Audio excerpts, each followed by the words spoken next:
Kaya may leak ba sa ilalim? Sabi mo? Hindi, yun yung normal lang yun. Kumbaga pagka matanda na nakait na laway. Si Kuya talaga. Komedyante to si Kuya. Hindi ka na gumastos, nasa sa iyo yun.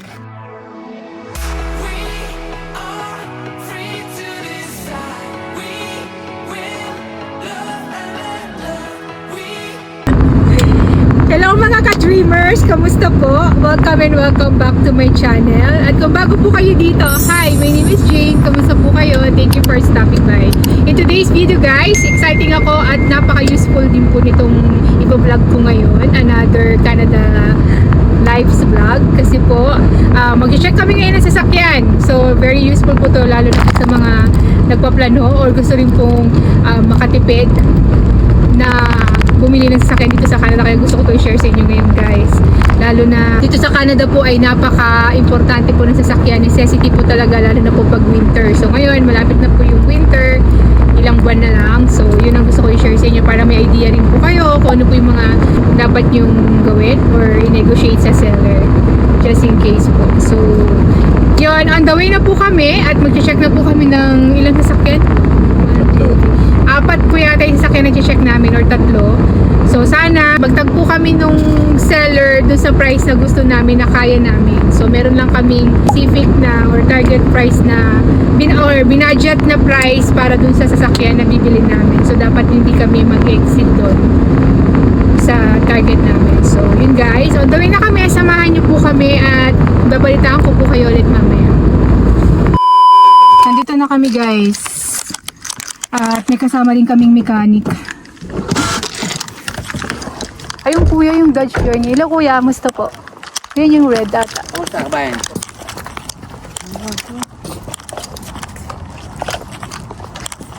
Ay bakit wala naman kayong anak eh, nakalaki nito? Gusto ko lang kuya spacious. Parang bumagsak na yung ano niya. Ilong, palitin oh. Ayan o. Nasaan na si ate?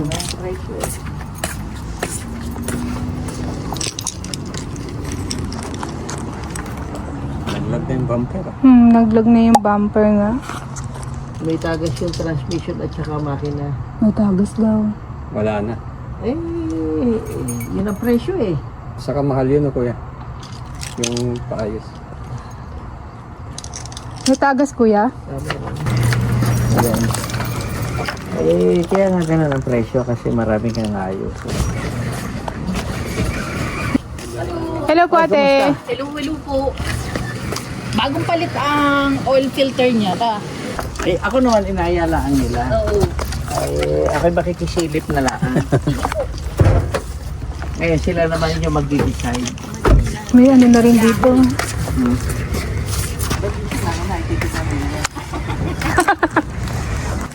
Pwede patingin loob tita ate. Silip lang.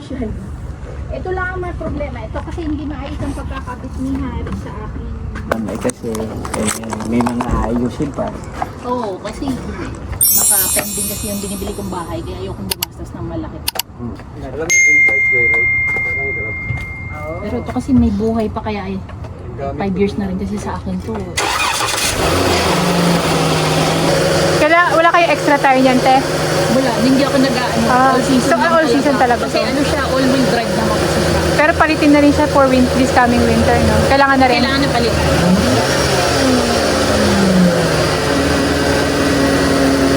Kasi ano naman yun, 5 years na rin ako. Ay, hindi mo pa puti pinapalitan.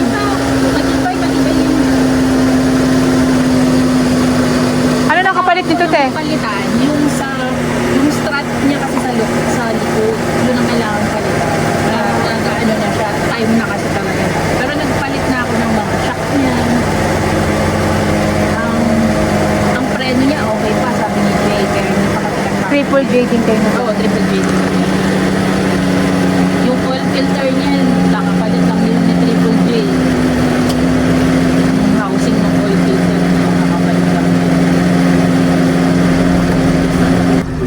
Ano kuya? What's your verdict? Maraming ayos eh. Marami. Yung tambucho, gulong, Papalitan na. halimbawa, balang.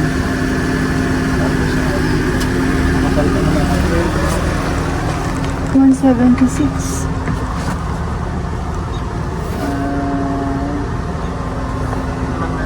Siguro, gagastos ka rito ng mga 1.5. makakulang. Hindi po. Eh, kasi yung gulong na lang, 1,000 na yung gulong. Oo, 1,000 na yan. Malaki yan eh. Apat. Tapos yung headlight, sabihin natin, worst scenario ay sabihin natin 500. 1.5 na. Di ba sabi mo kayo may leak yung likod? 2,000 oil.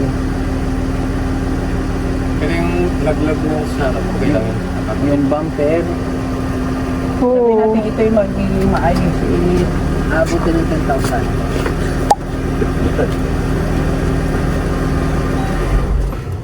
Gastos? Ang gagastusin, kuya? Lahat. 10,000? Mhm. Kung gusto nyo maayos, kung gagamitin nyo naman ang ganito, it's up to you. Ano na yung mga kailangang unahin dyan, kuya? Eh di gulong. Pudpud na nga eh. Ngayon, hindi pa natin kita kung yung mga suspension niya ay okay. Siyempre, magpapalit ng strut. Pagkasama yun, kuya? Ang strut pala nito ay spring type sa likod. Kaya medyo mahal. The whole assembly na. Mas mahal pala, hindi pala single na katulad ng Dodge. Coil spring na. Naka-coil spring na ang kanyang shock sa likod. Eh di, siyempre magpapalit ka din ng link, sway bar. Dami mahal. Wala. Baka humigit pa. Megit 10,000 Kasi magagastos. 2017. Pero pag itakbo naman siya, kaya pa naman. Hindi na. Ay, kaya naman. Kaso lang Kaso, hindi, sisin- hindi lalala. Lalala yan. Ang problema lang naman noon ay pagka ang shock ay may sira, mabuhay ba siya? Hindi balance. Magalaw. So, Oh, saka delikado yun eh. Para sa candle kuya. papalitan yan, shock sa kagulong muna sana. No? Ikaw kaya maglakad ng pinakagano. Kuya. Diba? Pag-isipan muna natin, mahal. Pero pag kaya ganun magkano. Kung magkano yung bili, eh baka yun ang magagastos. Kaya last price namin 7.5. Ay di, ewan ko sa kanilang budget. Ang akin naman, hindi ko naman Pero mahaba pa pinapakita ko lang sa kanya yung Actually, yung yung ano future. ni last na pinabayad dito. Kaya may leak ba sa ilalim? Sabi mo? Hindi, yun yung normal lang yun. Kumbaga pagka matanda na nakait na laway. Si kuya talaga. Komedyante to si kuya. Hindi ka na gumastos, nasa sa iyo yun. Kung kaya ng budget mo, Pwede to kuya, no? Itong ano. pwede pa yan. Kaya ni kabayan yan. Pahilot-hilot lang. Sana'y magtanggal ng barayan, ayos yan. Sana'y di magkabit. Ano ko naman? Saka maliit ako sa bubat, kaya hindi ako sana'y pag-ibig. Ang kilala ko lang ang body shop, yung triple J at saka yung pasuko, yung kakilala. Dapat tawaran po ni ate. Masyado talaga mahal. So yun guys, ito na kami sa pangalawang sasakyan na titingnan namin. Sana mabili namin to. At maging okay ang negotiation. So yan, umulan na, umaambon na. Nabutan pa kami. So para makatipid dito sa Canada talaga kailangan talagang maging practical. So hindi pa namin kailangan mag brand new. So ngayon naghahanap kami ng mga second or used car. So nandito na kami guys. Ayun yung sasakyan na bibili namin yan. Bibilin. I-check namin yan. So ito na guys, yung titingnan namin. Ayun yung car. Ang post nila, magkano ang post nila? 6,000. 6,000 Canadian dollar. So meron siyang, ito kailangan ng headlight. 6,900. 6,900? Tapos may cosmetic dito. Yan lang, damage. Ewan kong nangyari. May accident ba to? Base. Hihingi mo ng car box.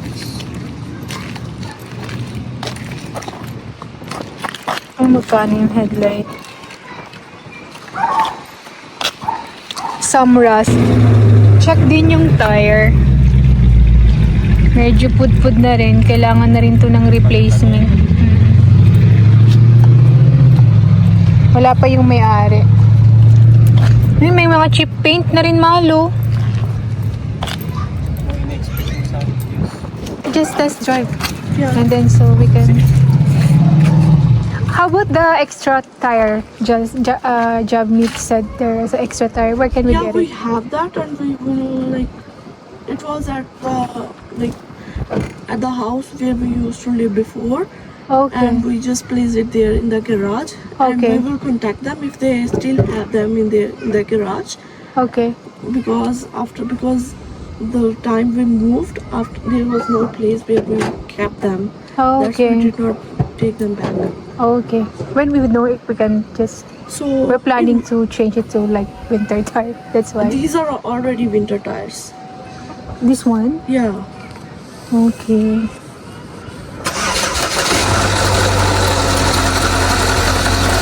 So we just take that. Okay na. Ba't ganun yung tunog? Parang ano? Parang train. Pag ganun. Ayun.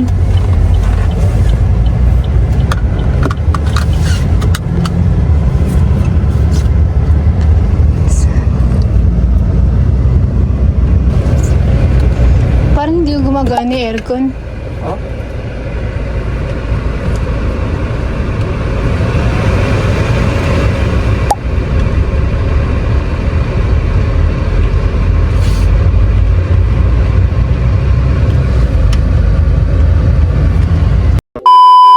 So ayun na guys, dumating na. Yan na yung kulay blue na Ford na titingnan namin ngayon.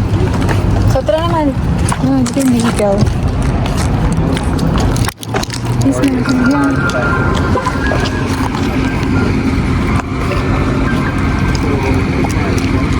Oh, Sambra's here. Yeah? Yeah, that's the only rust it has. I'm hoping it just a little small and fast. But I'm hoping it will. Just taking test drive? Yeah. Yeah, road test me.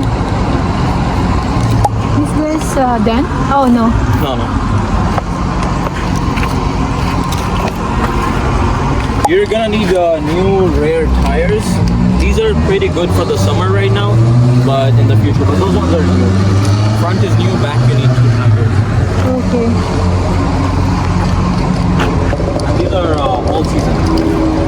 Oh, this is the old season tire. There's no extra tire, right? No, extra tires, unfortunately. Can I see it? And you said it comes with remote start, right? Oh, no, I did not say that. Oh, in the ads, it says there's a remote start. Is it? Because it's my friend who made the ad. If he wrote that, that means it has it. Okay. Can I check? I think it's this one. Yeah, I think it's this Yeah. one. Yeah. It's a good car for winter. All-wheel Yeah. drive, you know, SUV. No. What? Yeah. The car is really clean. Like, I do car detailing. Oh, you So- did the car detailing? Yeah, so I detailed this car like 2 weeks ago. But it's still super clean. It was really dirty. It took me like 3 hours to clean. Oh, okay. Yeah. Because my friend is working construction, you know, so he was using this car to take things. Oh, okay. So it was dirty, that's why. Where are you selling it? This one? He's selling it because, you know, he's going to university right now. Oh, okay. And the thing is that this is a V6 engine. Oh, it's too... Is it expensive in gas? Put the cosmetics on the left side. How can we fix, for example? Like if you want to fix, you would have to take to like a body shop, car body shop. Think it'll be like 600, something like that. 600 that. Yeah, something like that. So, ito na yung next naman na titingnan namin, itong sasakyan na to. Mas okay nga yung tsura nito, makinis eh. Hi! Hello. You're the owner of this one? Are you selling this? Yeah. Is this all-wheel drive? Yeah, I used to drive it. Can we check the engine? Sure. I just changed the battery I changed battery I think 2 weeks ago. Why you're selling it? Because we are buying another one. Oh, okay. We're also moving the city. Monitor has problems sometimes. Yeah, it actually depends on the weather. Rest of our day. Oh, 3.6 liters.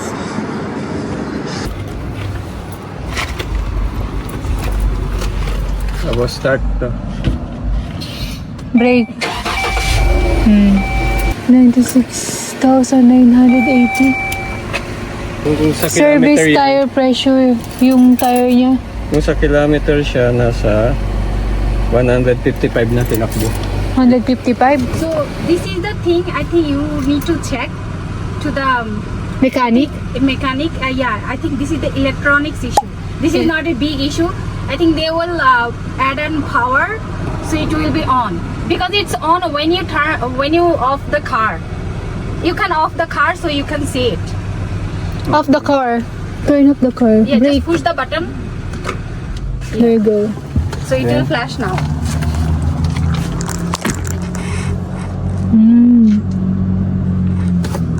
Oh, because the door opened. Ay, sarap. Oh, Pasok ka dito, ma. Yeah, you that's can good. sit maybe inside. Okay. Tingnan natin. So when I bought this car, I just found this one, and I don't know. The scratch. The man I bought, he passed away, and his grandson sold the car to us. Okay. Yeah. And the mirror was cracked, so we changed it right away. No, this is new. New, This okay. is we changed. And when I bought, this was cracked, like a long cracked. So I had to change it, and then this is the issue I found, and nothing at all. And your tire is new. Do you have an extra tire? No, right? I have on the trunk one emergency tire, but This one is new. yeah, they're new. I changed last year. All And season tire, The right? battery is brand new. Like I changed 2 weeks ago. I have the receipt in the car. Just those electrical. Driving it, you? Or you're at that? I used to work Sutherland School, so I used to drive there. That's it. Home to school and school to home. Without jerking, right? No jerking when you accelerate. No. It's fantastic to drive in the highway. Circle Drive is little highway to go Sutherland, so it's fantastic to drive in the highway. It's like I didn't found any issue. It just like happened. How about going to what happened? Continue. It like sometime happened. There's just a little issue on the tire, on the sensor. This is the things. It's just a little issue. This is the things. And like last 2 months ago, I just found this tire issue. It doesn't show the like how much air it has. Okay. So because of the sensor, and I talked to them, they said it doesn't matter. Like it's not a big issue. If you wanna fix it, you can fix it. So So do you think how much to fix all the issue in the I have not talked to him, but he said it's just a little issue. When he will fix, like he will plug in with the electronics device, and then he will fix it. Like maybe $200 around. That's it. And the sensor, if you want to change or if you want this, I don't know how about the sensor. I have no idea. Do you want to ask Kuya muna? Our mechanic. If you have any mechanic, you Yeah, can ask okay. maybe. Tawagin Maybe mo si later. Kuya. Later na lang. So how much is your last price for this vehicle? Are you going to fix the one too before sell it, or Because I can't fix before Wednesday. And Thursday we're going out of city. Thursday? Thursday, yeah, we need to fix our rent house or rent whatever to other city, and so we'll back on Monday. So if I can change it on Wednesday, he will just check it. If you guys wants to wait, I don't think you can wait because I have so many issues, so many customers. They are keep messaging me. Yeah. Someone already sent an offer, so he will just come and check. And if you have any mechanical number, you can ask them. Okay. Okay na nga. But how much is your last price? Just in I can case. reduce 500, that's it. Just 500. Yeah. 5.5? Like, yeah, 5.5. I'll just call my mechanic for just a sec. Ano, gusto mo yan? Sabi ni Kuya. Oo daw. Pwede na sa 5,000 daw kung kaya. Para pa, kaya na lang magpaayos. Kaya daw yun ipayos pa. Mga ganun. Oo. Pero para sa akin, sariwa pa siya.